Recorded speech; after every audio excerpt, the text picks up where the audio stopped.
Station 5 second बाद start होगी। Start. देश में राज्य सरकारों को एक बार फिर उम्र कैद की सज़ा पाई अपराधियों को 14 साल बाद रिहा करने का अधिकार मिल गया है। सर्वोच्च न्यायालय ने 7 जुलाई 2014 के अपने एक आदेश को संशोधित करते हुए राज्य सरकारों को इस अधिकार को इस्तेमाल करने की इजाज़त दे दी है। जाहिर है अदालत के इस आदेश में पिछले 1 साल से देश भर की जेलों में बंद उम्र कैदियों की रिहाई मुमकिन हो सकेगी। अब राज्य सरकारें और राष्ट्रपति व राज्यपाल उम्र कैदियों की सज़ा माफ़ कर उनकी रिहाई का आदेश दे सकते हैं। अदालत के इस आदेश से सबसे ज़्यादा फ़ायदा उन लोगों को होगा जिन्होंने कोई जघन्य अपराध नहीं किया है।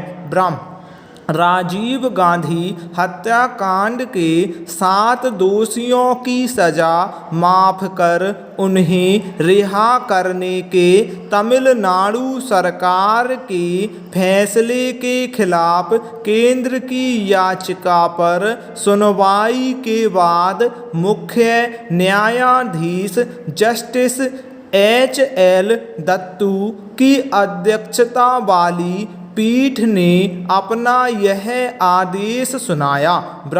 अलबत्ता यह आदेश उन मामलों में लागू नहीं होगा जिनकी जांच CBI जैसी केंद्रीय एजेंसियों ने की है और वे अपराधी जिन्हें टाडा या गैर कानूनी गतिविधि रोकथाम या विशेष कानून के तहत सज़ा मिली है।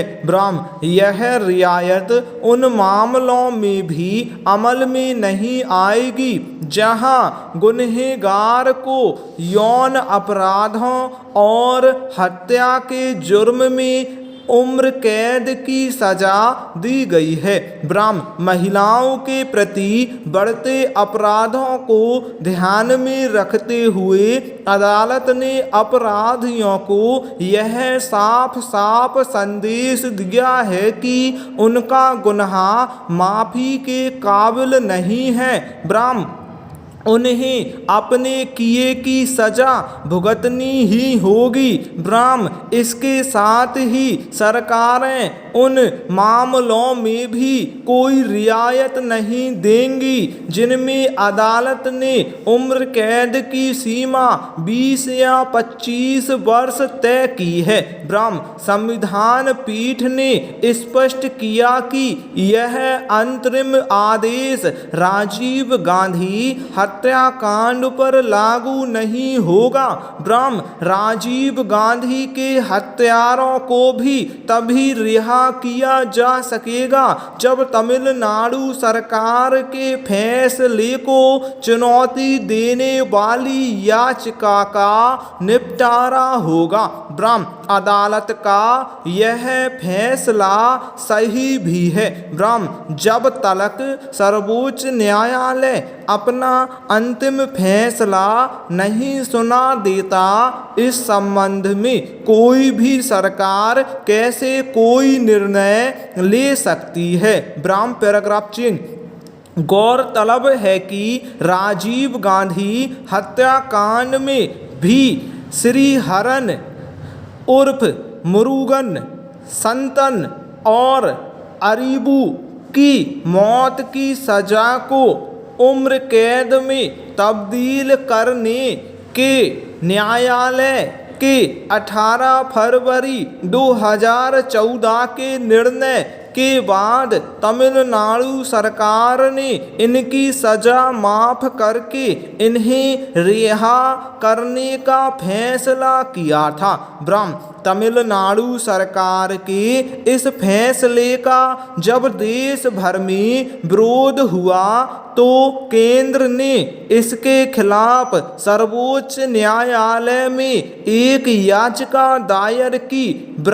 बहरहाल अदालत ने इन तीनों के साथ ही 4 अन्य दोषियों नलिनी, रॉबर्ट पायस, जयकुमार और रविचंद्रन को रिहा करने के तमिलनाडु सरकार के फैसले पर यह कहते हुए रोक लगा दी थी कि इसमें प्रक्रियात्मक खामियां हैं।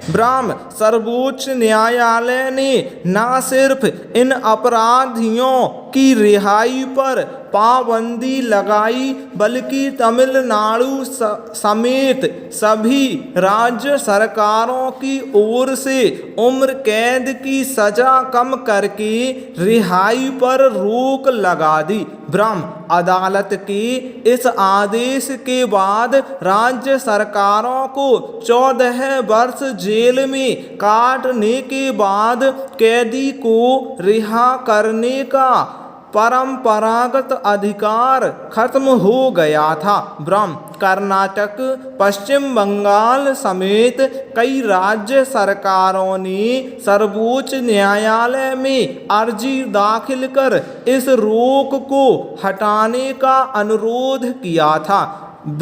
स्टॉप।